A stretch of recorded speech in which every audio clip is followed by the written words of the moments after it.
Bom dia, pessoal. Vamos dar início aqui ao nosso webinar. Temos aqui já uma boa galera ouvindo a gente. Então, antes de iniciar aqui, né, eu vou pedir para todos manter o microfone no mudo. E a gente tem aqui no webinar uma sessão especial para as perguntas, né, de questions. Então, vocês podem mandar as mensagens ali. E aí, no decorrer do bate-papo ou no finalzinho, a gente vai ir respondendo todas elas. Tudo bem?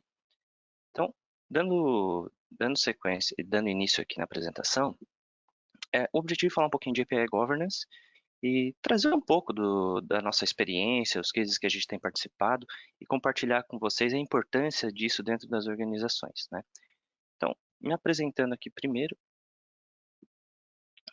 aqui eu sou o Tadashi Hata, arquiteto de soluções na GFT, já venho atuando em soluções de arquitetura desde do mundo SOA e atualmente focado em arquitetura de microserviços, né?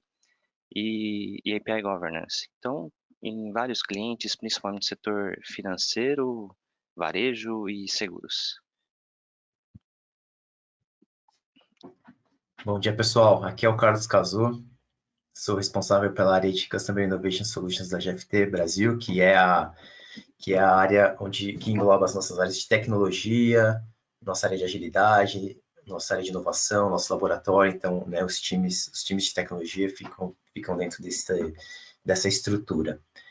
Obrigado pela presença de todos. É um prazer estar aqui de novo com vocês. Mais um webinar da GFT.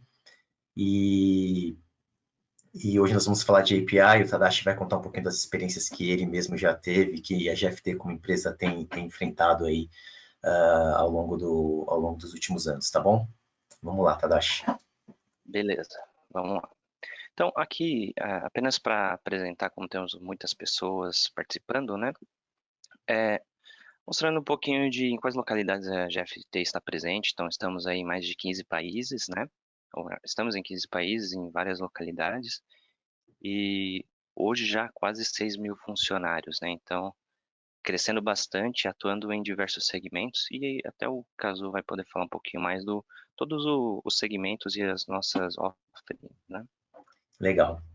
Aqui é só para dar uma rápida introdução para vocês sobre o que a GFT faz, né? Esse aqui é uma derivada do nosso portfólio de serviços que a gente tem para a GFT Brasil. E a gente esse é um catálogo vivo, né? Ele está sempre mudando. A gente sempre incorpora coisas novas, altera algumas, evolui e às vezes a gente até decomissiona algumas, né? Mas em grandes linhas o nosso portfólio de serviços ele está muito baseado numa espinha dorsal de tecnologia, onde a gente fala de cobrir a jornada de transformação digital dos nossos clientes. E aí a gente fala de cobrir isso desde as necessidades de transformação nos canais, né, na linha de frente, nos back-ends, na camada de integração, onde API Governance entra basicamente, na camada de dados e na camada de fundação. Então, isso tudo a gente vê muito claro aqui na caixinha esquerda, aqui do lado do canto esquerdo superior, na parte de transformação digital. E aí, ao redor disso, a gente tem outras ofertas que complementam, né, o portfólio. Então, a gente tem uma oferta de consultoria de negócios, que gira ao redor. A GFT é uma empresa que atende o segmento de instituições financeiras e também de algumas indústrias, mas primordialmente instituições financeiras, seguradoras, bancos. E aí a gente tem muitas ofertas voltadas para isso, quando a gente fala de Open Banking, de plataformas abertas, pagamentos instantâneos, privacidade de dados e assim por diante. E aí, complementando, a gente tem toda uma oferta específica para qualidade, né? Qualidade de software, para uma parte de Salesforce, uma unidade própria para Salesforce, ou seja, projetos e serviços que a gente entrega em cima dessa plataforma. Toda a parte de Core Applications é muito importante, porque quando a gente fala de transformação digital, todo mundo tem um legado, seus sistemas para cuidar e para modernizar e evoluir. E isso é uma oferta bastante robusta que a gente tem. E por fim, tudo isso a gente tem entregue utilizando práticas ágeis, né? E isso, além de ser uma transformação interna que a GFT fez, é uma parte do nosso serviço. A gente também entrega isso para os clientes, ajuda nossos clientes a evoluírem para a adoção de métodos ágeis, seja em escalas operacionais ou até em escalas estratégicas, mudanças culturais e etc. Tá? Então, esse é um pouco do nosso portfólio. Vocês já viram alguns desses assuntos rodando aqui nos webinars anteriores. E é isso. E hoje a gente vai falar um pouquinho de API Governance. E até se alguém de repente tiver mais interesse em algum desses temas, pode deixar nos comentários ou deixar no feedback aí no final, que de repente a gente pode montar algo voltado para algum tema dentro do nosso portfólio, né? Então, Perfeito. seguindo aqui, essa aqui é a agenda de hoje, então vamos falar é, como as APIs estão sendo adotadas hoje, elas estão presentes em tudo, né, praticamente no que condiz o nosso dia a dia. O panorama tecnológico que a gente se encontra atualmente, tanto aqui no Brasil, fora do Brasil, mundialmente, né, onde que a governança de APIs entra e onde isso impacta, o que é federação e o mindset, né, a cultura de API Governance. Então, hoje, quando a gente fala de APIs, né, na sua definição mais simplista, ela é uma forma, é a forma que permite que a sua aplicação ou que aplicações se comuniquem entre si, né? Mas sabemos hoje que isso vai muito além, né, quando a gente começa a entender melhor a tecnologia e interagir isso. Então, as APIs hoje estão presentes em tudo, no nosso dia a dia, interferindo na forma como a gente enxerga e interage com o mundo. Então, um exemplo disso são as mídias sociais, as plataformas de cloud, ferramentas de comunicação, tudo isso gira em torno de APIs. E aqui alguns exemplos, né, apenas para a gente salientar isso, e o Cazu pode até falar um pouco mais para a gente, né, Cazu? Legal, legal, Tadashi. Aqui a ideia é passar rapidamente, antes da gente entrar no detalhe mais técnico da apresentação, contar um pouquinho como é que a gente tem aprendido com as Big Techs, né? E como é que elas exploram, como é que elas são reconhecidas por explorarem o uso de APIs. Isso é bem interessante, né? Então, aqui a gente colocou alguns exemplos, eu vou só citar os principais pontos de cada uma para passar bem rapidinho, mas lições que a gente aprende com essas grandes empresas. Então, a Amazon, por exemplo, ela é uma empresa que tem a Amazon tem o mérito de evoluir o uso de APIs para um outro level, né, para um outro nível. Ela realmente colocou as APIs no centro do negócio dela, né? Porque no final, ela como um grande marketplace, realmente de produtos, ela trouxe um monte de stakeholders para dentro do seu ambiente, né? Através do uso de APIs. Então, eles têm que ter uma governança muito diligente em cima das suas APIs para poder trocar as informações e fazer negócios com toda a sua cadeia, não só de quem produz os produtos, mas também de quem revende e distribui, né? Então eles têm até uns comunicados internos da Amazon de que tudo tem que ser feito via API, não existem algumas regras de como você tem que externalizar isso. É muito interessante a forma como eles institucionalizaram a questão da API. Depois a gente tem um pouquinho do Google, né? Falando um pouquinho do Google, o que a gente aprende com o Google, olhando para APIs? O Google é a empresa que, até onde eu sei, tem o maior catálogo de APIs para uso interno dentro da companhia.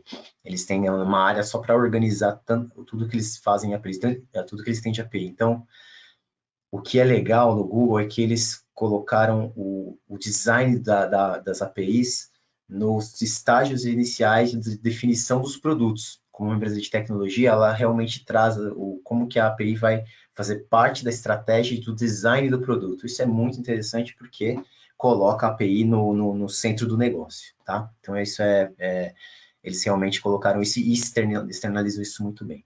Facebook, muito rápido, o que eles fizeram de interessante aqui é que eles estão tentando, né, ou tentaram sair um pouco do padrão do REST, né, e estão indo para padrões mais como o GraphQL, para poder explorar um potencial do uso de APIs que as outras empresas não exploram, né? E o Facebook, por definição, ele tem muita imagem, muito áudio, muito vídeo, muito streaming, muita live.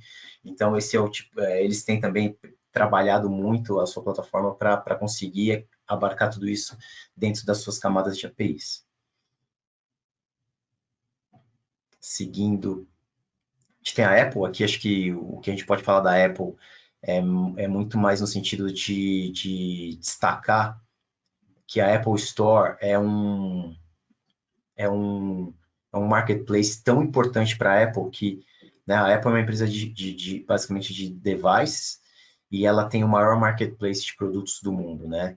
E quem faz isso não é a Apple, são os seus parceiros de negócio que colocam produtos para serem consumidos pelos devices da Apple. Então, eles têm, assim, uma visão de negócio tão ampla que eles, né, fazem com que todos os parceiros trabalhem para gerar produtos, para gerar aplicações para os seus devices. E isso, né, essa integração via esses marketplaces que a Apple tem, a mais conhecida Apple Store, é incrível também. Então, eles têm essa capacidade de rentabilizar, monetizar isso, né? Muitas empresas menores dependem, né, desse ecossistema para sobreviver. E por fim, contar um pouquinho aqui de uma empresa, não, tem mais duas, desculpa, tem o GitHub, acho que o GitHub a maioria de vocês que trabalham com desenvolvimento conhece, e aqui qual que é a lição que a gente traz aqui no GitHub que é bem interessante? O GitHub ele envolve os seus clientes, né, os seus consumidores, ou seja, a sua comunidade de desenvolvedores, na definição das APIs, mais ou menos como o Google faz de definir, de colocar o design da API dentro do design do produto, o GitHub traz a comunidade para definir como que eles têm que colocar as APIs, qual a melhor forma de estabelecer a comunicação, de estabelecer a governança de APIs, para eles poderem, para que os próprios desenvolvedores consumam isso de uma forma que eles já entendam que faz sentido, porque eles pediram, né? Eles colocaram isso dessa forma, tá?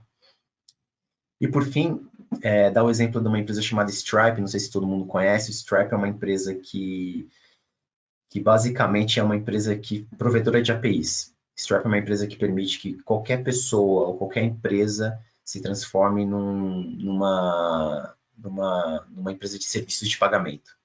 Então, o que ela faz é prover todo tipo de APIs para que você consiga montar uma estrutura de pagamentos, seja utilizando um device como a sua forma de pagamento, ou seja utilizando uma máquina física, mas principalmente os softwares, né, e as APIs que vão permitir com que você se conecte com as outras TPPs ou com os bancos para fazer as transações financeiras e de pagamentos, de meios de pagamentos. E o Stripe é muito interessante porque se ela é uma empresa que vende APIs, né, ou vende subscrições de consumo de APIs, ela tem que se preocupar muito com quem é o seu público-alvo. São empresas que são basicamente fintechs, startups, e tem que consumir, tem que saber usar APIs. Então, o que o Stripe faz aqui, o que é muito rico do Stripe é que ele foca o seu produto na experiência do desenvolvedor, o developer experience, né? Que a gente tem ouvido falar em muitos lugares. O Stripe já trabalha com isso na sua concepção. É uma empresa que foca o developer experience. Então, se ele não colocar uma API boa para ser consumida, ele não vai vender. As empresas não vão querer utilizar, vão fazer in-house e vão usar outras. Então, ela tem que ter essa questão de como ofertar a API mais amigável para o consumo do seu cliente, né? Então e ela foi uma das primeiras a usar esse conceito do developer experience. Então, esses exemplos são interessantes porque a gente fica observando e fica aprendendo como é que essas empresas potencializam o uso de APIs, né? E elas basicamente hoje vivem, se comunicam, se fazem negócios através de APIs. Isso é muito importante e acho que é um pouco isso que a gente também vê que os bancos, nossos principais clientes, os bancos, as seguradoras estão tentando fazer. Estão tentando trabalhar como uma empresa de tecnologia, colocando suas plataformas abertas, consumo das suas APIs, tentando organizar e governar as suas APIs para o mundo externo, ainda para o mundo interno também, mas isso é um grande desafio e a gente tem muito a aprender com essas big techs, tá? Então, eu queria dar um pouco esse landscape de negócios, como que a gente vê, né, o mundo de APIs, e agora vamos entrar um pouquinho na questão da governança em si, e aí eu vou passar de volta aqui para o Tadashi, e a gente vai agora percorrer um pouco a nossa visão mais técnica da governança de APIs. Vai lá, Tadashi. Bacana, valeu, Kazu. os cases aí bem interessante, né? Cada um deles com um nicho de negócio bem distinto. E então falando aqui, como já deu para ter uma ideia, né? A gente tem diversos modelos de negócio diferentes. Vamos falar um pouco mais sobre isso à frente. E aqui numa pesquisa realizada pela SmartBeer, a gente percebe que assim a quantidade, a adoção de APIs de empresas que estão desenvolvendo e disponibilizando APIs vem crescendo nos últimos anos. Então, se a gente for olhar nos últimos 5 anos, mais de 50% das empresas que responderam ao questionamento têm uma iniciativa de desenvolvimento de adoção de APIs como parte do seu negócio, né? E o que elas buscam, né, atingir com a utilização de APIs? Então, ainda dentro dessa pesquisa, a maioria, então mais de 60%, respondeu que busca a interoperabilidade entre os sistemas. Então, entre ferramentas, times, é uma forma de você garantir que os seus sistemas tenham essa versatilidade de comunicação e de interação. Além disso, né, os outros dois grandes motivadores, o que direciona a adoção de APIs, é a redução do tempo de desenvolvimento, né? Então, quando você tem APIs bem estruturadas e segregadas, você consegue disponibilizar isso muito rápido em produção. Então, é o que a gente fala de time to market, né? Então, você consegue atingir o seu negócio, causar um impacto no seu negócio num tempo reduzido.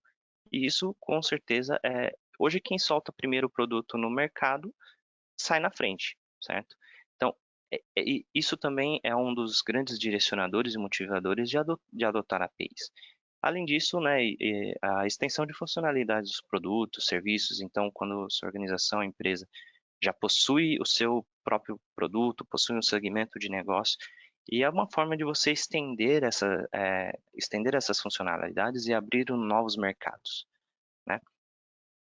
Então, olhando, se a gente for avaliar o nosso panorama tecnológico, né, nós temos várias arquiteturas e designs de sistemas é, que já estão consolidadas no mercado, muitos que estão aqui na camada dos inovadores, né? Então, quando a gente fala de blockchain, service mesh, e muita coisa que estão no radar aí de novas adoções que as pessoas estão analisando e estão estudando, né? E está no radar de todas as grandes empresas para ser adotado como padrão.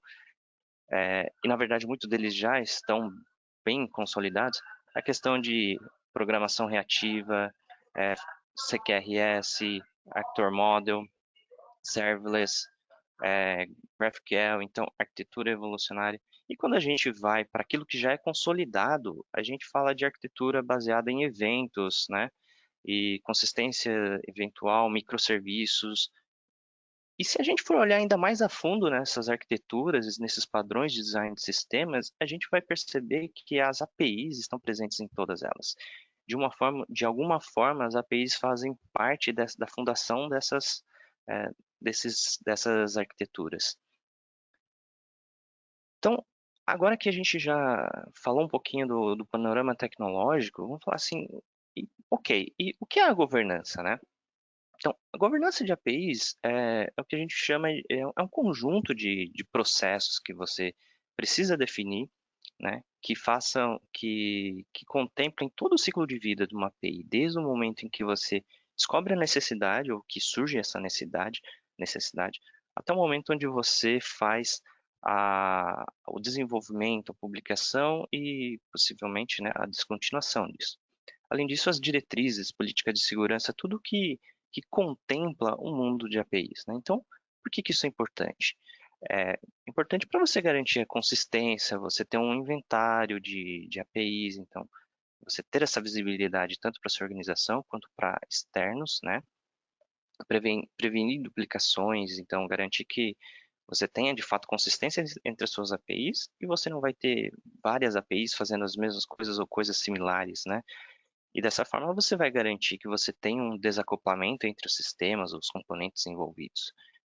E aí, garantindo também a segurança, confiança dessas APIs, porque você tendo processos e um modelo de padrão de versionamento, você vai garantir que você vai publicar isso de maneira segura, todas elas vão estar seguindo os mesmos padrões de segurança. Então, isso tudo é importante dentro da sua organização e para o mundo de governança, né? E como que a gente começa? Então, a gente, avaliando com a experiência que a gente tem adquirido dentro dos projetos, dos nossos clientes, né? A gente identifica que você sempre precisa ter um time principal, né, ou uma área responsável que, que tenha que seja incumbido, que tenha essa cultura e o know-how para disseminar esse conhecimento. A questão não é centralizar esse conhecimento, porque quando você tem esse conhecimento centralizado numa única área, então isso se torna uma caixa preta. Inevitavelmente isso se torna um gargalo. Então, na verdade, quando a gente fala de governança, não é somente uma área responsável pela governança de EPIs, mas toda a organização precisa contribuir. Cada um tem o seu papel. Mas falando do time principal, né, quais são as principais atribuições ou responsabilidades deles? Esse time aqui tem que defender a importância da governança de APIs. Então, disseminar esse conhecimento, definir as melhores práticas, as diretrizes dentro da organização, participar dos projetos também no dia a dia, né? A questão não é ter uma área de governança que está à parte dos projetos e da realidade da empresa. Não, ela tem que estar participando de todas as iniciativas e de decisões estratégicas dentro da organização, como um organismo só, né? E estar presente, sempre visar a presença da governança em todos os estágios, né? Então, dentro das principais responsabilidades que a gente já falou um pouquinho aqui, como a gente começa, né? O que que esse time pode começar, ou o que que a organização precisa avaliar antes de falar, putz, precisamos estabelecer um modelo de governança ou melhorar o que nós já temos. Então, a gente fala que primeiro você tem que saber em que estágio, qual o nível de maturidade da sua organização, né? O que que a gente já tem dentro de casa? Temos que começar com alguns questionamentos, fazer esse entendimento, olhar primeiro para dentro da organização, né? Entender o nosso cenário atual, o que que a gente tem de maturidade, o que que a gente precisa atingir. Em parte disso entra a estratégia de negócio, né? Então, o API Strategy. Esse entra muito naquele ponto onde o Kazu falou inicialmente, né? Dando os cases, um pouquinho da Google, da AWS. Cada um deles tem uma estratégia de negócio diferente, onde as APIs fazem parte do seu, pilar do seu negócio. Então, é necessário definir isso também dentro da organização para cada um. Isso tem que estar claro, não só para o time de governança, mas para a camada de gestão, camada executiva e também lá para a camada principalmente, na verdade, para os times de desenvolvimento, time de negócio, eles precisam entender por que eles estão fazendo a API, onde eles querem chegar. Então, além disso, tudo bem, uma vez que você sabe onde você quer chegar, a gente precisa ter processos definidos, né? E esses processos, né, dentro de toda a camada, devem ser visíveis a todos. Então, vamos falar um pouquinho disso mais para frente, mas o importante é que as pessoas tenham visibilidade e esses processos é o que vai garantir que você tenha agilidade, tá? E criar um padrão, definir padrões, né, diretrizes de design de APIs para a sua organização. Por quê? Já existem, cada organização, existem várias referências, né? Então, tem OpenAPI Specifications, existem vários padrões que já são definidos pelo mercado, né? Então, quando a gente fala no mundo de bancos, a gente tem lá fora existe regulamentações que definem o que devem existir dentro das suas APIs, né? E de que forma elas devem ser implementadas, qual a interface ela tem que apresentar e qual padrão tem que seguir. Aqui no Brasil a gente ainda não está nesse nível, né? Mas já existem algumas iniciativas, algumas conversas a respeito disso.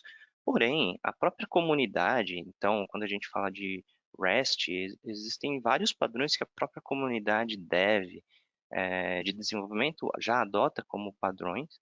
E é importante você avaliar isso dentro da organização, tá? Não tentar criar nada que saia desses padrões, né? Ou que seja absurdamente contra eles. Então, preciso avaliar sim o que você tem dentro da organização, mas também definir um padrão. E todo mundo tem que seguir isso, tá? Feito isso, a gente fala do gerenciamento das APIs que você tem, né? Então, realmente ter um tracking dessas APIs, onde elas estão, quem consome, e isso através de gerenciamento de APIs, tá? Aprofundando um pouquinho mais em cada um daqueles itens anteriores, né? Como é que a gente descobre o nível de maturidade da organização? Então, primeiro a gente tem que fazer um inventário, né? É aquilo que eu comentei antes. Olhar para dentro, avaliar o que que a gente já tem, porque como você vai governar algo que você nem sabe que existe? Complicado, né? E uma vez que você tenha esse mapeamento, você consiga ter visibilidade, opa, beleza, já consegui identificar quais são as APIs, tudo que eu tenho dentro da minha organização. E aí a gente começa a olhar, tá, então qual é o nível de maturidade, onde eu estou e onde eu quero chegar? Então a gente tem desde o que a gente chama do o pântano do XML até o estado da arte, né, que é através de hypermedia. Então, o que é hypermedia, né, controles de o que são esses controles? É você conseguir trabalhar com comunicação em APIs de maneira dinâmica, passando hiperlinks, né, ou às vezes mídia, metadados. Então, isso é o que a gente chama de estado da arte, onde todo mundo quer chegar. É um longo caminho até lá, mas é possível.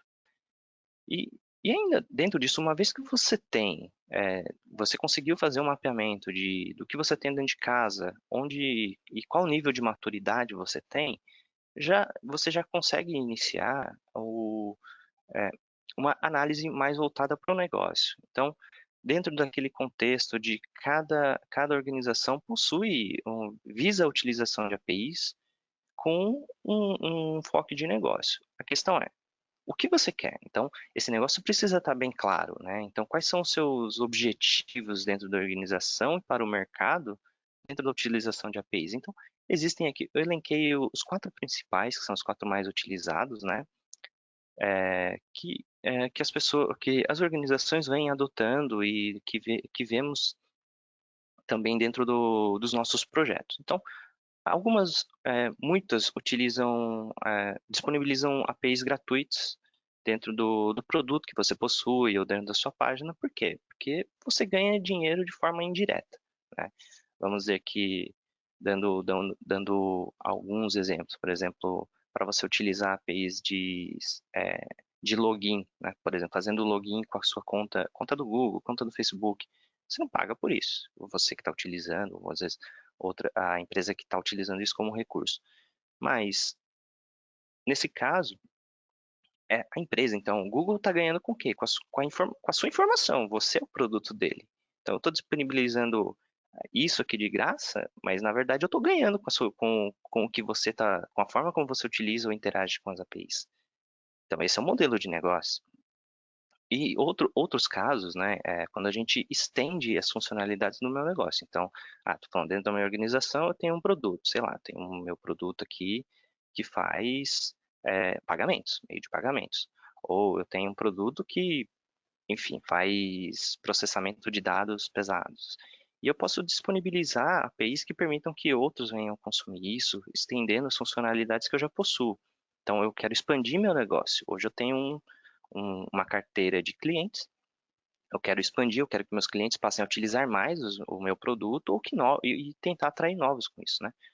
Tem a questão de realmente você disponibilizar APIs puramente como produto, então, o cenário de eu ter minha própria plataforma de API, você vai pagar pelo consumo disso, ou por planos, né? E outros seriam parcerias. Eu quero mais um cenário de B2B, né? Então, eu quero um negócio, eu quero ter mais parceiros de negócio, onde eu preciso trocar informações e de que forma eu vou trocar essas informações de maneira segura? Através de APIs. Então, você precisa adotar somente um modelo de estratégia de APIs? Não, posso ter mais de um. Mas é muito importante ter isso bem claro para a organização, novamente, para a organização, para os desenvolvedores e para o mercado, né? Principalmente para o mercado, quando você quer captar ou expandir seu negócio através de APIs. E parte da governança é garantir que as pessoas tenham essa visão, tenham esse conhecimento, né? E tudo bem, aí eu tenho já. Sei onde eu estou, sei onde eu quero chegar, então qual é a minha estratégia de negócio e como que eu faço com que a minha organização, a empresa como um todo, consiga caminhar junto, né? Eu preciso garantir que todos conheçam o processo também. Então, eu preciso garantir que tudo venha de maneira padronizada. Então, eu preciso definir os processos, é, processos padronizados para todo o meu ciclo de vida. Então, eu falo quando que é o que que eu tenho que ter no meu processo de discovery, né? Então, preciso saber quem são os meus consumidores, né? E esses consumidores é quem preciso ter bem definido quais são os meus requisitos de negócio e, através disso, conseguir captar esses feedbacks ou do que é necessário e garantir que, e não barrar o processo, mas garantir que toda a necessidade de negócio seja atendida dentro dos padrões que está definido, dentro dos padrões definidos pela governança, né? Para garantir que nada que seja desenvolvido para atender um negócio não seja algo que vá ter dor de cabeça ou que seja específico para atender só aquilo, mas que atenda mais clientes ou atenda mais canais, né? Por exemplo, vamos dizer que eu tenho um sistema onde eu tenho um cliente que está me pedindo uma API, uma nova integração, ele tem uma necessidade. Eu preciso avaliar essa necessidade, preciso atender. Mas não significa que eu vá criar algo, uma API exclusivamente para esse cara, não. Quer dizer que a necessidade desse meu cliente ou desse meu consumidor também pode ser a necessidade de vários outros. Então, eu tenho que garantir que o que eu estou construindo vai ser reutilizável, né? Design. Então, a gente Tadashi, sempre... Oi, e só um exemplo nesse aspecto é muito importante, mas assim, a gente também, como empresa de serviço, sabe que todo mundo aqui já criou uma API duplicada que não precisava, né? exatamente. Aí E chega lá então, na assim, frente, não tem como, né? Esse é um processo de aprendizado. Todo mundo vai fazer isso. A gente às vezes faz isso nos projetos e depois a gente tenta trazer isso para dentro da governança de forma adequada. Então, eu acho que é uma forma de aprender ao longo do tempo. Todo mundo vai ter essa confusão na governança, pelo menos no começo. A gente fez alguns projetos, depois o Tadashi vai contar, que a gente conseguiu ajudar os clientes a evoluírem para um estágio mais maduro nesse quesito, né? é. E lembrando que nesse quesito de processos é algo muito complexo, né? A gente fala de criar, definir processos, mas a gente já tem processos dentro da organização, né? Então, como que você encaixa isso? Como que você trabalha com isso? É necessário um grande esforço, tá? E novamente, todas as pessoas precisam estar envolvidas nisso. Então, as pessoas que fazem parte não só da governança, mas dos outros processos. Então, quem está no dia a dia nos projetos, área de negócio e definir isso de uma maneira que atenda às necessidades internas, né? E aí, caminhando aqui, seguindo na parte do processo, a gente fala do design, né? Então, a gente prega muito o conceito de design first, né? Então, a gente sempre partir para desenhar a API, a partir daí, visando sempre a necessidade de negócio. Depois você parte para o desenvolvimento. Por quê? A API, ela tem que ser feita de fora para dentro, né? Visando o mercado, visando a necessidade de negócio, ou como que é a melhor forma do seu consumidor utilizar isso. Então, aqui já partindo para os princípios, né, de Developer Experience. Por quê? Isso é um diferencial dentro vai ser o diferencial dentro da sua organização, porque o developer tendo uma boa experiência com a utilização das suas APIs, ele vai preferir utilizar a sua ao invés de algum outro concorrente. Porque você pode ter outros provedores que façam a mesma coisa. Mas ele vai falar, putz, é muito mais difícil eu utilizar aquilo ali, demora mais, ou eu tenho um fluxo mais burocrático. Pô, aqui é muito mais fácil. Eu vou utilizar desse cara aqui, que tem uma interface muito amigável, é simples.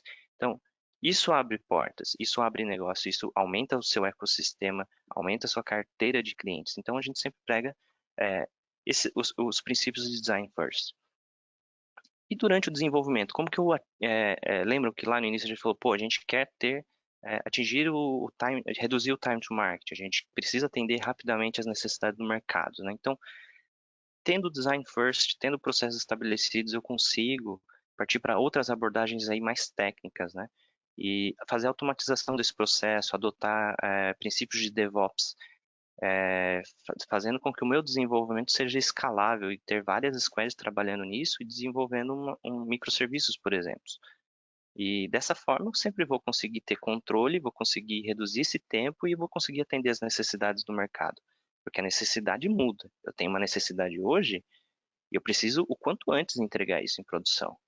Agora, se eu demorar 6 meses para entregar algo em produção, eu já perdi o timing. Alguém já fez isso. Alguém já fez isso e já está tomando a liderança no mercado.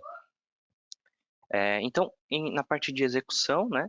Por que é importante ter a governança? Ter garantia do deploy e monitoramento. Você precisa monitorar, ter definido fluxos e processos de monitoramento para você extrair métricas a respeito disso, ver onde você pode melhorar. E justamente nisso você vai ter insumos para fazer as melhorias, não somente isso, mas ter feedback da utilização, né, de quem utiliza, para você garantir que você pode talvez melhorar aquela API, melhorar o design, melhorar a performance, né, revisar a utilização daquilo e, eventualmente, você fazer a descontinuação dessa API, porque, como a gente falou, a necessidade muda, de repente você pode olhar para aquela API e você fala, poxa, essa API já não está mais sendo utilizada por ninguém. O que que eu faço? Poxa, eu vou descontinuar. Como eu vou descontinuar isso, né? Preciso definir, preciso ter, esse aqui é uma das grandes dores, tá? Porque muitas pessoas, a gente sempre pensa em colocar em produção, mas a gente nunca pensa em tirar, né? Ou pelo menos é o que acaba acontecendo frequentemente. A gente pensa, como que a gente vai descontinuar alguma coisa e fazer com que quem consome, eventualmente alguém ainda pode estar consumindo, ou mesmo não consumindo, isso está plugado dentro do sistema de alguém, como é que eu vou notificar todo mundo? Como é que eu faço esse controle, né? Então, eu preciso ter esse processo estabelecido e aí vem a importância de saber quem são meus consumidores. Porque eu preciso notificar todos esses consumidores de alguma forma. Então, existem várias formas de você fazer isso. Desde você... existem uma boa prática que é você colocar dentro do header de resposta, né, das suas APIs, uma data de quando isso vai ser descontinuado e a pessoa no log ele vai ter esse registro de que isso vai ser descontinuado e você já pode disponibilizar uma outra API, né? E também mandar e-mail, né? Existem diversos meios de notificação que pode ser utilizado, mas é sempre importante notificar. Dentro disso, né, o que a gente tinha comentado, o que que você precisa ter dentro das boas práticas, né? Então, você definir um guia de design, como já havia comentado, e nesse guia você definir qual a estrutura principal que toda API precisa ter, padrão de paginação, o requisito de performance que você pode esperar dentro que você espera que todas as suas APIs tenham de maneira organizacional. Por quê? Poxa, eu posso ter a API ali cumprindo todos os requisitos de paginação, a estrutura, semântica, mas ela está demorando muito para a experiência do meu consumidor, do meu desenvolvedor, é péssimo, porque uma API que não performa não atende a necessidade dele, né? Então, desde nomenclatura até a utilização correta de status codes, até requisito de performance, tudo isso tem que estar dentro, precisa estar dentro das suas diretrizes de boas práticas e de design de APIs, tá? É, e outra coisa muito importante, né? Como a governança ela muda, né? Necessidade muda com o tempo.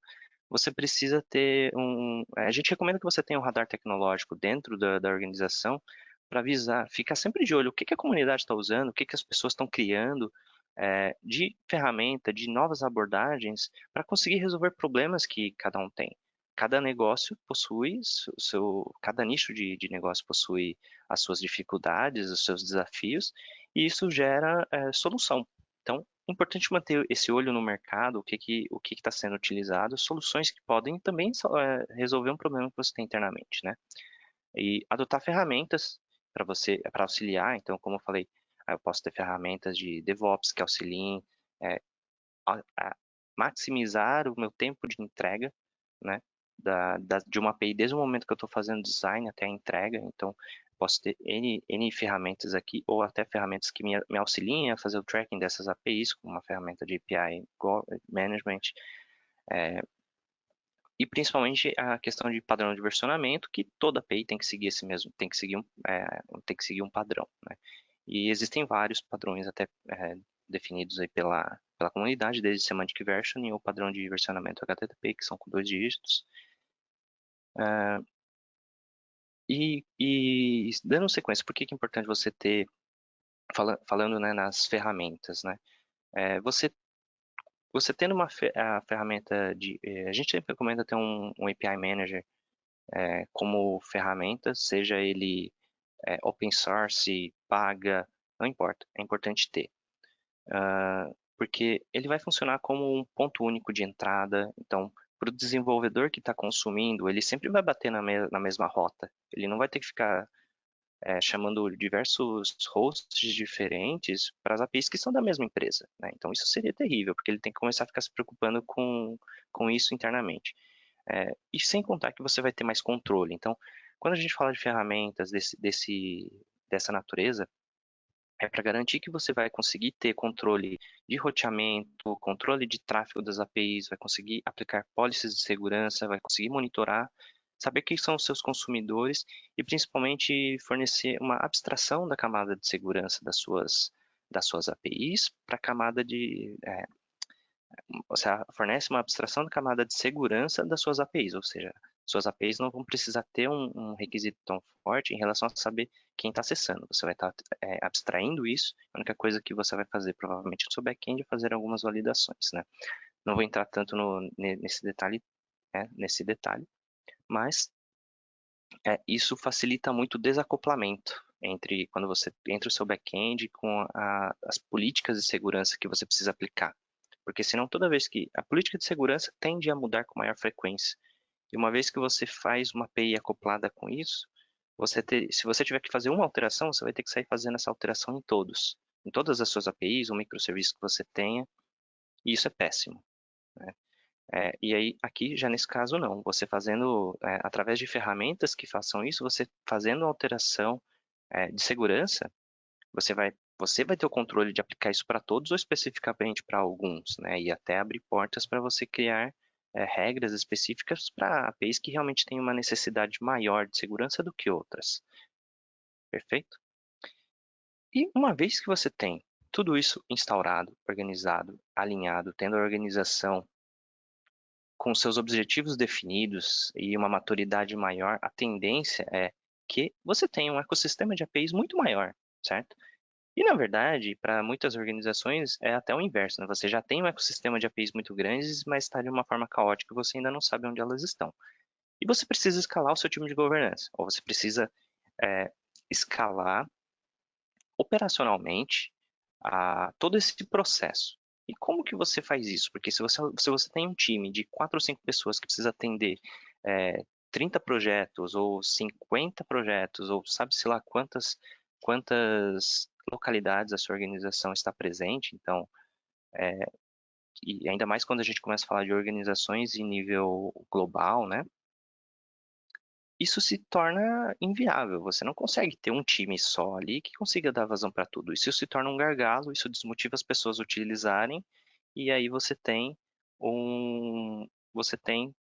falta de controle. Você não tem governança nenhuma. Se você, a partir do momento que um time, um silo ou alguma área começa a sair do processo de governança e fazer as coisas do seu próprio jeito, você perdeu o controle, né?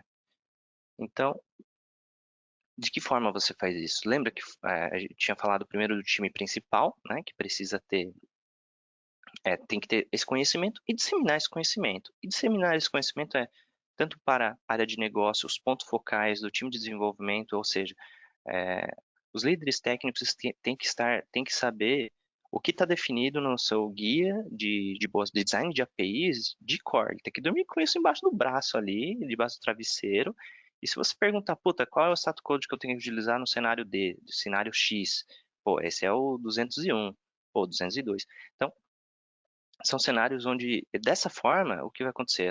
A área de governança vai estar disseminando esse conhecimento. Então, muito importante que essa guia esteja disponível para todas as pessoas internamente dentro da organização, os processos sejam claros e também estejam disponíveis. Então, é importante você criar um canal onde as pessoas saibam onde buscar a informação. Porque às vezes a informação está lá, mas está lá só dentro do seu time, dentro de uma área. E aí isso burocratiza o processo. E quando você precisa escalar, você não consegue. Tá? Então, qual que é a cultura, né, que tem que ser pregada pela área dentro da organização? a gente sempre tem que ter em mente que a governança de APIs é uma cultura que está em constante evolução. Então, sempre você vai ter novas necessidades de negócios, novos paradigmas, novas formas de abordar problemas, né? E que não existe solução à famosa, bala de prata, né? Você não vai conseguir resolver todos os seus problemas com uma coisa só, ou com uma única ferramenta, uma única abordagem, e você pode ver um case que funcionou em um lugar e de repente não vai funcionar para você, porque você não tem o mesmo nicho de mercado ou não tem o mesmo objetivo de negócio. Então é sempre importante a organização ter em mente de que ela precisa iniciar, olhar para dentro, avaliar como ela muda a sua cultura, né? Então é preciso fazer uma reestruturação internamente de cultural, tá? Todo mundo tem que ter consciência de que é importante e é necessário ter uma governança de API, seguir os padrões e garantir que você está atendendo as necessidades de negócio, né? E sempre tem em mente de que você nunca vai conseguir atingir o estado da arte do dia para a noite. E isso é algo que, assim, você vai começar agora, vai começar a evoluir e sempre buscar evoluir de uma maneira orgânica. Então, você vai começar. Hoje, a gente está num caos. Então, vamos instaurar a organização, instaurar regras, vamos começar a disseminar esse conhecimento. E depois, opa, a gente identificou muita coisa que a gente já tem que precisa ser melhorada. Então, começar a refatorar essas APIs, e depois até conseguir organizar. Poxa, agora a gente tem todas as APIs normalizadas. Isso já é um grande avanço. E isso tem que ser visado passo a passo, leva tempo, é necessário adquirir experiência para isso, né? Então, falando aqui de alguns exemplos, né? Alguns cases aqui. Temos um case de uma grande empresa, acho que a maior empresa de varejo do Brasil, de um projeto voltado especificamente para a governança de APIs, onde eles tinham um cenário desses. Eles já tinham, por eles terem diversos nichos de mercado, não somente varejo e-commerce, mas com lojas físicas e um marketplace, cada uma dessas áreas funciona de maneira com certa autonomia e cada um deles utilizava o seu padrão. Ou seja, no final das contas, não existia um padrão, né? Todo mundo fala, ah, não, temos um padrão. Temos, mas é um padrão interno. E qual que era o problema? Eles precisavam começar a externalizar isso, seguir boas práticas, então, para justamente conseguir expandir o negócio. E quando começaram a olhar para isso, falaram, poxa vida, o que que a gente faz? Então, nesse projeto foi bem bacana, porque nós olhamos para os padrões internos e para os processos. Então, eles já tinham processos definidos para a área de arquitetura corporativa, a área de governança de dados, que também era envolvida, mas não tinham uma área para fazer a governança de APIs. Então, muitas das APIs, às vezes, eles não sabiam nem onde isso estava exposto, quem era o consumidor, eles tinham diversos canais onde isso estava exposto. Não que você não ter isso, mas é importante saber onde cada uma delas está. Tinha todos aqueles cenários de duplicação. Foi importante porque construímos um fluxo onde os processos se adequavam aos processos internos. Elaboramos esteiras de DevOps para facilitar e acelerar esse processo de design de API até os times de desenvolvimento conseguir trabalhar com isso, né? E também deixamos todo o backlog estruturado para que ele conseguisse também evoluir e conseguir sempre visando o estado da arte. Temos outro case aqui de um banco, um dos maiores bancos nacionais, onde não só fizemos uma estruturação da parte de governança de APIs, mas também desenvolvemos boa parte do back-end e arquitetura de microserviços deles. Então foi muito bacana também, porque eles tinham dois pontos que eles tinham muita dificuldade. Eles tinham APIs, mas não sabiam implementar muito bem a arquitetura de microserviço, e isso estava um caos. Precisavam de instaurar uma área de governança de APIs, mas também não sabiam por onde fazer, e onde a gente conseguiu atuar e atingir esses dois objetivos dentro da empresa, né? E aí até o Cazu, né, pode falar um pouco mais de outros cases internacionais onde que a gente tem, mas sempre frisando, pô, a gente fizemos o estágio inicial e muitos desses projetos a gente ainda participa ou acompanha, porque é necessário evolução, né? sempre temos algo para melhorar. Esse case que você citou desse Banco Nacional, para a gente é um case super importante. A gente tem bastante orgulho dele, porque esse banco, ele realmente se preocupou com uma questão mais estrutural, né? Antes deles, óbvio que ele já tinha APIs rodando, já tinha várias tecnologias, mas em algum momento ele parou para olhar e falar, bom, como é que a gente vai governar? Como é que a gente vai documentar? Como é que a gente vai definir os contratos? E aí a gente entrou para ajudar nessas definições, tanto do ponto de vista de processo, quanto também do ponto de vista de implementação tecnológica. E assim, foi um projeto longo, e você só vê os resultados desse tipo de projeto um tempo depois, né? E o que a gente vê hoje é que esse banco consegue fazer os lançamentos dos seus produtos de uma forma muito mais rápida, muito mais suave do que ele fazia antes, né? Então, a gente tem bastante orgulho de ter trabalhado nesse projeto. Óbvio que, né, o banco continua evoluindo e incrementando os seus processos, trazendo gente, foi muito interessante. Só o pessoal está perguntando, não está travado nesse slide, não. A gente travou ele aqui só por enquanto, que os cases a gente está fazendo aqui um pouco mais no Google mesmo, para a gente não colocar nenhum slide, tá bom? E aí, só para comentar outros cases, né? Então, tem alguns cases internacionais da GFT que são interessantes. Então, para alguns bancos, como por exemplo o Banco Santander, o Banco BBVA, a GFT tem ajudado eles a definir a estratégia de, de uso de APIs abertas globalmente, né? E isso é muito desafiador, porque a gente fala de padronização tecnológica em diferentes mercados, a gente fala de produtos similares, mas não exatamente iguais, mas tentar consumir isso de uma forma governada, federada, é um grande desafio. E esses bancos são, né, esses casos têm sido muito, a gente tem visto que eles têm sido muito inovadores, eles realmente estão conseguindo ter vantagens competitivas lá na ponta do negócio.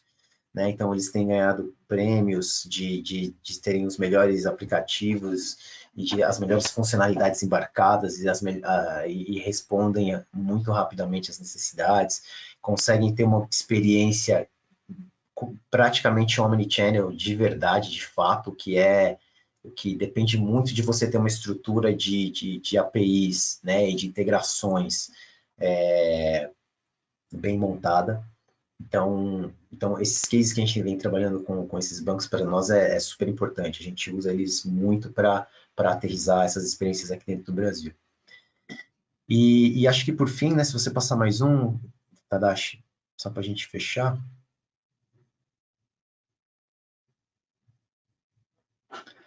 a gente desenvolveu um produto, na verdade é um acelerador de adoção de marketplaces para APIs abertas. Né? A gente construiu isso junto com a AWS, então a gente usa todo o tooling, infraestrutura da AWS, autenticação, segurança, inteligência artificial, monitoramento, mas a gente desenvolveu essa camada do marketplace, né, onde os clientes podem, o provedor e os clientes vão interagir, vão colocar suas APIs, vão governá-las, vão monitorá-las, vão aprovar, rejeitar, podem monetizar, podem definir acessos em nível de método. Então, é um produto que a gente pegou um pouco todo esse conhecimento e colocou ele embarcado num acelerador que ajuda os clientes a rapidamente ter esse tipo de experiência. O objetivo não é que ele seja uma ferramenta completa, mas que ele seja uma ferramenta de fato que facilite muito a adoção de APIs abertas, tá? Então, para quem quiser, depois a gente pode fazer uma sessão específica e tal, mas ele vai muito em linha de conjugar todo esse conhecimento que a gente tem com um grande parceiro de nuvem. Passo de volta para você, Tadashi. Estão pingando perguntas aqui, a gente precisa começar a respondê-las, que a gente tem pouco tempo agora. Vamos começar a dar uma olhada nas perguntas. Só antes disso, vou deixar aqui ó, os próximos eventos que nós temos na GFT. Então, quem tiver interesse em gerenciamento de testes, né, de teste de dados, fiquem de olho nos eventos, se inscrevam, que também são temas bem interessantes. E olhando aqui para as perguntas, vamos dar uma olhada aqui, né? Vou começar a olhar para as primeiras. Eu queria já pôr uma aqui que me colocaram, Ah, Tadashi, eu queria passar aqui para é, acho que é bem legal, que é uma que a pessoa fala assim, estou com uma bucha em uma migração. Os endpoints de documentações foram splitados em vários microserviços. O que seria uma boa prática para agregar as documentações? Ferramentas de API Management conseguem suprir este problema? Vamos ver se eu entendi, né? Me parece que no cenário você tem um documento, vamos dizer que você tem um Swagger, só que a implementação foi feita em diversos microserviços, certo? Nesse caso, me parece que existe aí um problema na parte de design da API com a implementação. Precisava realmente ter certeza disso. Mas para resolver o problema nesse cenário, você teria uma ferramenta de API Manager.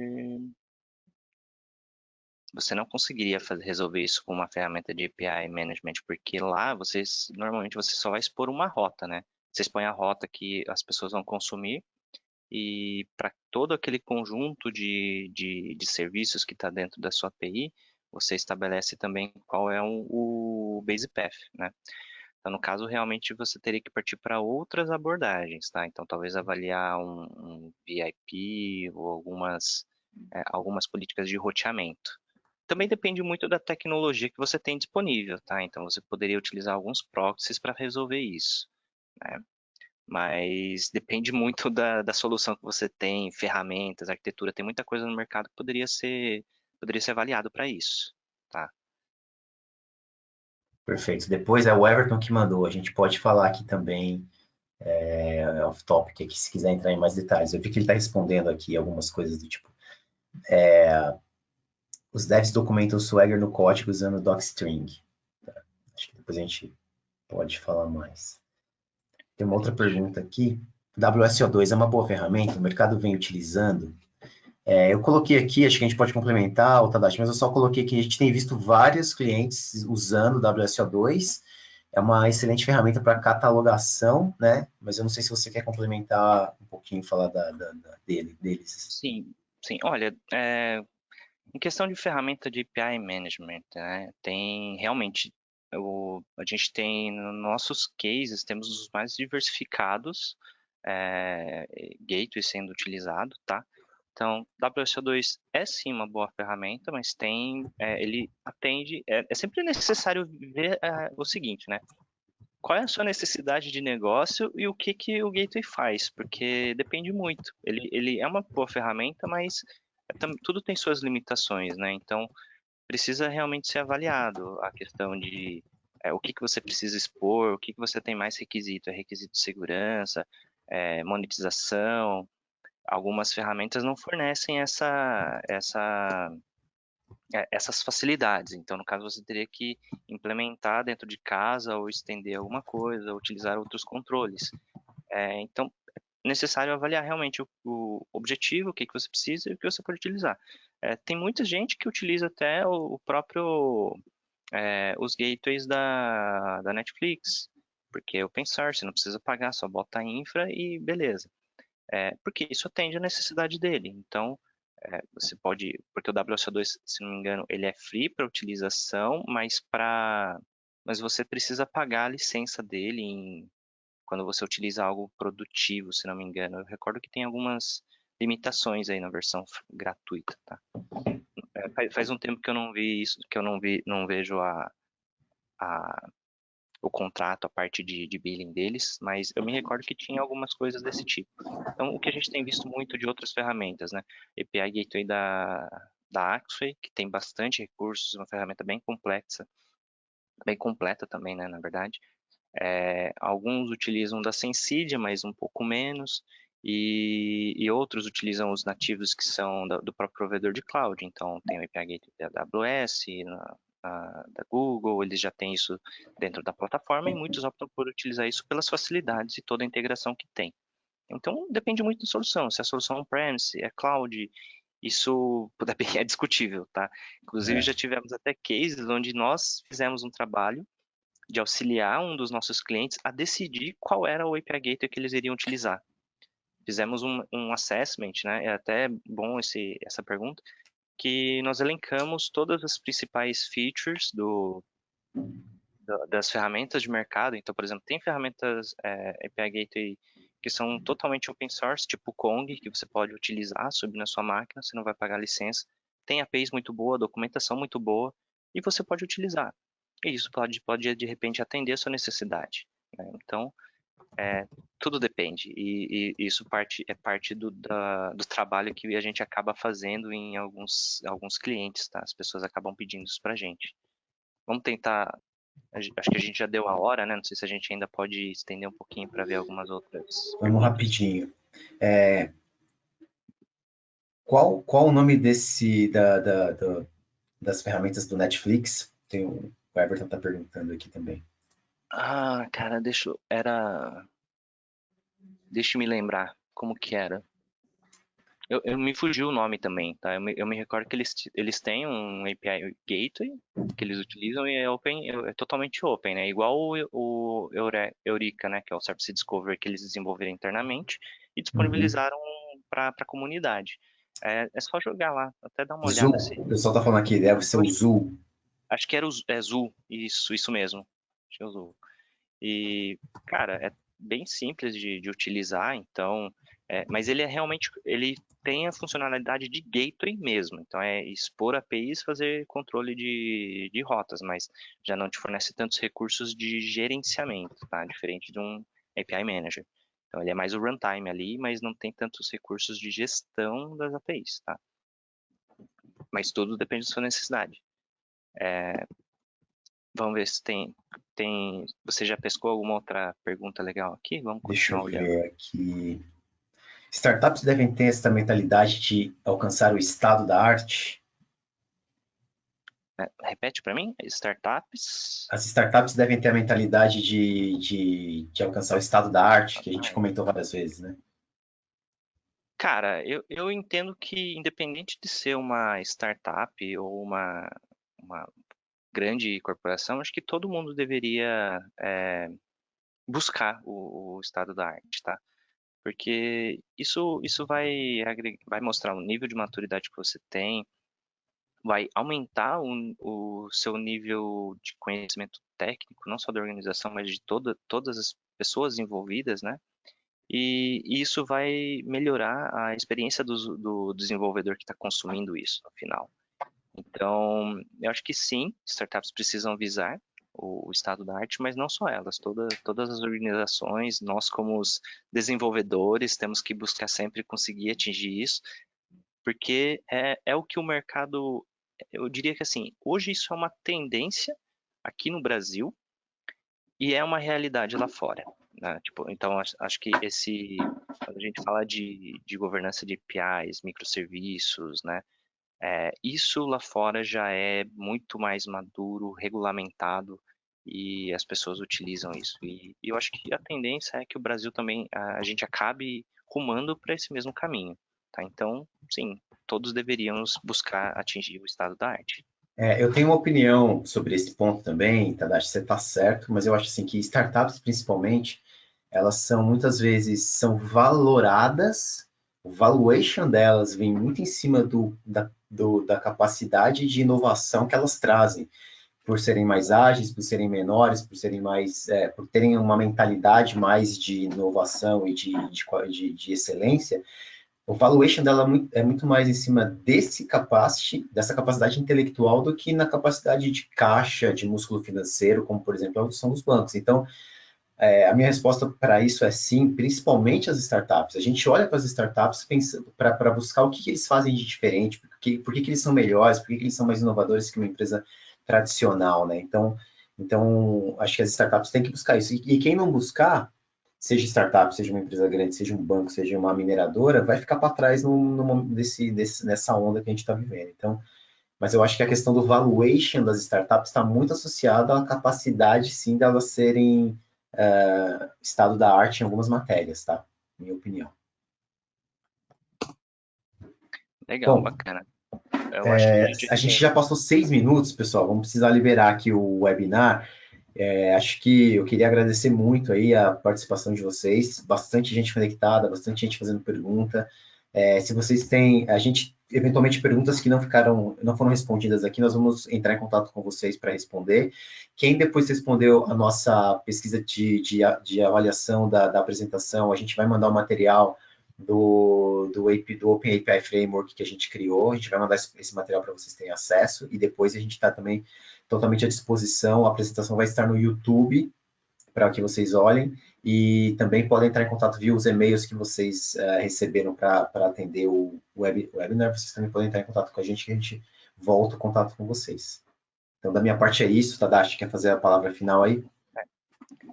Bom, o que eu tenho que fazer aqui é agradecer a participação de todos, né? Acho que foi bem bacana. Tivemos muitas perguntas, até peço até desculpa, a gente acabou não conseguindo responder todas, mas o conteúdo vai estar disponível. E, novamente, agradeço a participação de todos, né? E fiquem de olho nos próximos eventos aí, que sempre tem coisa bacana vindo, beleza? Obrigado, gente. Pessoal, obrigadão, até o próximo webinar aí. Tchau, tchau. Até o próximo. Tchau, tchau.